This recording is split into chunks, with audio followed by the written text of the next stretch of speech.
지난 8월 28일 방송됐던 추적 사건 너머 섬 이주 노동자의 눈물 편에서는 군산 계야도 이주 노동자들이 선주들로부터 인권 침해를 당하고 있다는 점을 지적했습니다.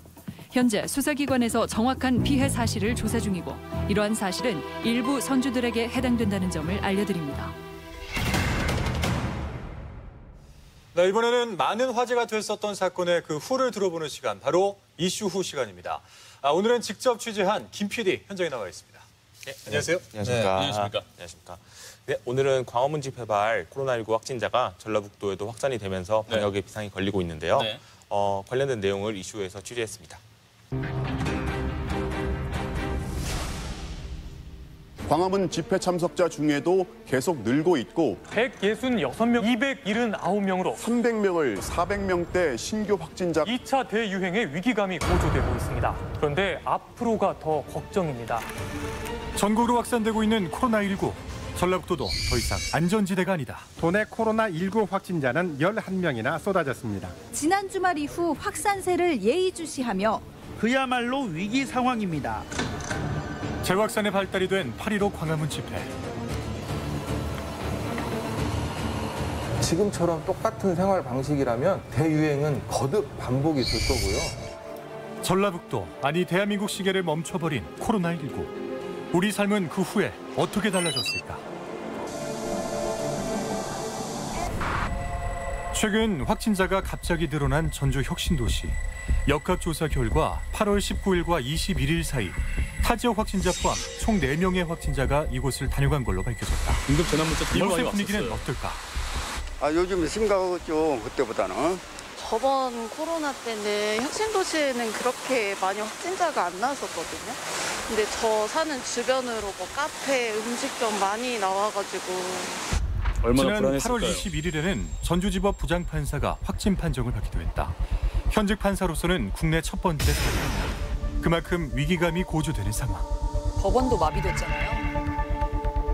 혁신도시가 최근에 좀 확진자들이 갑자기 좀 생겨가지고 매출은 한 20-30% 떨어지긴 했어요. 지금은 아주 나오면 큰일 나는 줄 알고 아이들이 아주 안 보여요. 좀 없잖아요, 아이들이. 그때는 이 혁신도시 이쪽에는 그 확진자가 안 나왔었는데 바로 맞은편 가게랑 이렇게 이런 데 다 나와가지고 홀에서 먹는 손님이 없어요. 되게 많이 줄었어요. 40-50%는 거의 준 것 같아요. 정말 사람이 안 활기를 보이네요. 되찾나 싶었던 지역 경제는 다시 얼어붙기 시작했다. 전라북도도 사회적 거리두기 2단계로 줄어듭니다.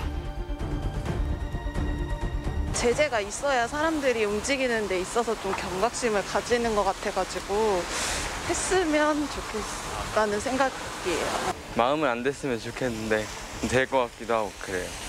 돼야 된다고 생각하세요? 네, 지금으로서는 그게 나은 것 같아요. 자영업자들이 두려워하는 것은 사회적 거리두기로 인한 경제적인 타격. 그렇죠. 방역을 위한 통제에는 어느 정도 동의하지만 막상 현실로 닥칠 어려움을 생각하면 막막하기만 하다. 그럴 수밖에 없죠. 얼마 안 하면 좋죠, 사실. 하면 아무래도 좀 많이. 네. 한다고 해서 뭐 저희한테 지원이 나오든 안 나오든 그냥 이렇게 일하는 게 나은 것 같아요. 뭐 안전도 중요하니까 필요하다면 해야죠. 뭐 장사해야 된다고 3단계 하면 안 된다고 할 수는 없고. 코로나19 재확산의 결정적 계기가 됐던 광화문 집회. 전북 지역에도 광화문 집회에 참여한 사람이 있다는 사실이 알려지며 지역 내 N차 감염의 우려는 현실로 나타났다. 지난 1차 대구발 감염 때와는 다른 심각한 사태가 발생한 것. 수도권이라든지 뭐 서울 집회 관련해서의 2차, 3차 감염이 대부분이긴 합니다. 대부분의 시민들은 코로나19 예방 백신과 치료제가 개발되는 것만을 기다린다. 하지만 그게 진정한 답일까? 그 짧은 시간 내에 백신이나 치료제는 가능하지가 않습니다. 지금처럼 똑같은 생활 방식이라면 뭐 대유행은 거듭 반복이 될 거고요. 하지만 여전히 우리가 방역수칙을 잘 지켜주신다면 그 유행은 그냥 예측으로 끝낼 수도 있습니다. 코로나19가 바꿔놓은 우리의 일상들.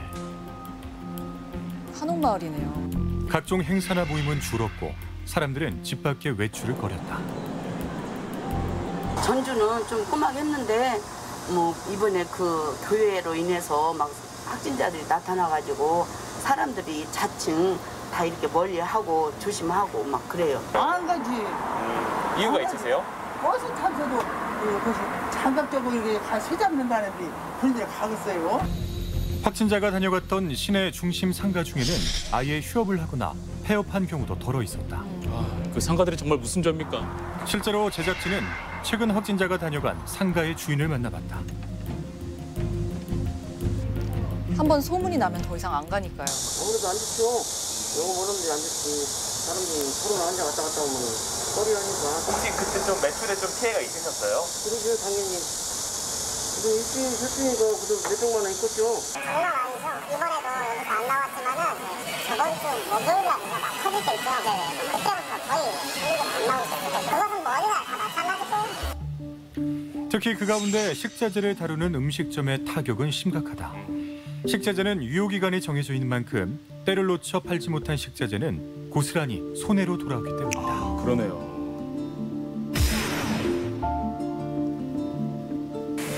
직원이 확진 판정을 받아 한산한 시내의 한 식당. 다음 달부터는 수산물도 시즌이 오는데 뭐 전국적으로 다 이러니까 어쩔 수 없겠지만은 그래도 매출이 걱정이 많이 되고 있습니다. 거의 뭐 깜짝 못 이고 있죠. 수산물 관련 지난 종사자들 5월 확진 판정을 받은 전주시의 한 고3 수험생이 다닌 학원을 찾아가 봤다.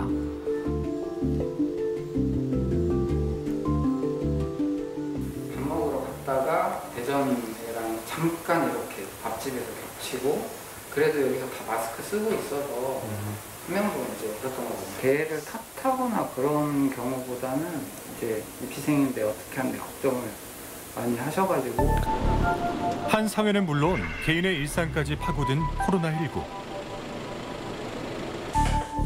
코로나19는 확진자 당사자와 주변 사람들의 일상까지도 흔들어 놓았다. 코로나19의 투병 경험을 개인 미디어를 통해 소개한 이정환 씨.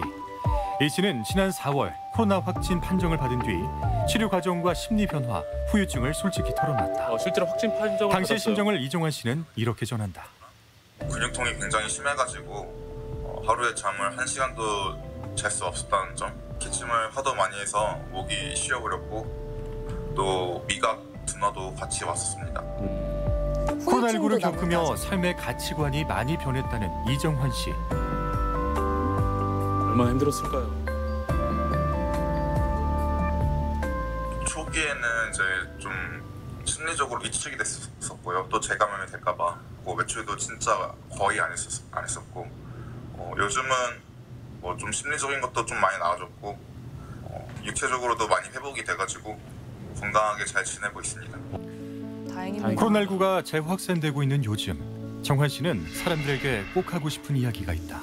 이에 대한 정보가 많지 않아가지고 그냥 많이 걱정해 주시고 일부 사람들 때문에 국민 대다수 분의 일상생활이 무너져 내리는 상황인데 우리가 대구 때처럼 슬기롭게 잘 이 상황을 이겨낸 것처럼 더 이상 확진세가 더 커지지 않고 수그러들었으면 좋겠다는 게 제 바람이고 드리고 싶은 말입니다. 모두의 바람. 우리의 일상을 잠식해버린 코로나19. 잠깐이면 끝날 줄 알았던 비상 상황이 계속되는 나날. 과연 우리는 코로나 이전의 일상을 되찾을 수 있을까?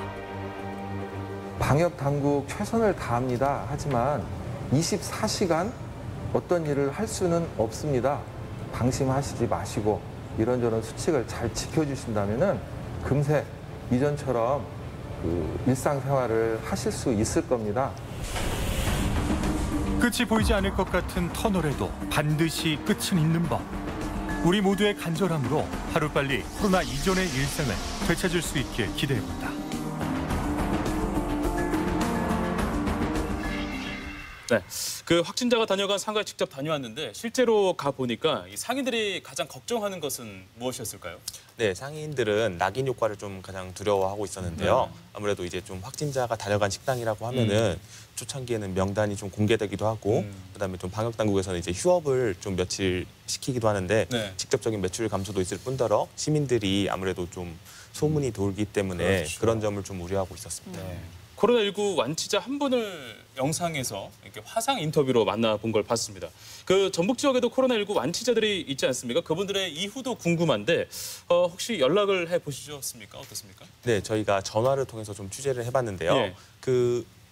지금 확진 상태에 계신 아직 치료 중이신 분 같은 경우는 전화 통화를 어려워하실 정도로 좀 아무래도 좀 호흡에 좀 무리를 좀 가지신 편이었고요. 조금만 전화해도 상당히 좀 힘듦을 느끼고 있었던 거군요. 예, 그 정도로 좀 아무래도 좀 호흡에 좀 생각보다 큰 문제가 좀 있었고 좀 저희가 이제 확진 판정을 받고 이제 완치되시고 이제 나오신 분들도 전화로 좀 여쭤봤었는데 그분들 같은 경우에는 뭐 젊으신 분 같은 경우는 건강하게 이제 좀 활동을 하고 계신 분도 계시고 좀 아무래도 피부가 변색된다거나 하는 후유증을 좀 앓고 계신 분도 있었습니다. 그분들은 뭐 본인의 건강도 건강이지만 자칫 자신 때문에 다른 사람, 내 주변의 소중한 사람에게도 피해가 갈 수 있다는 그런 걱정도 굉장히 컸었겠어요. 예, 맞습니다. 좀 아무래도 좀 이 코로나19가 좀 사실 지금 굉장히 좀 화제가 되고 있기 때문에 좀 그런 점에서 본인 좀 주변에 좀 피해를 끼치지 않을까 또 이런 점이 좀 잘못 좀 소문이 나지 않을까 좀 우려를 많이 하셨습니다. 조심스러운 모습이었나 보네요. 네, 맞습니다. 네,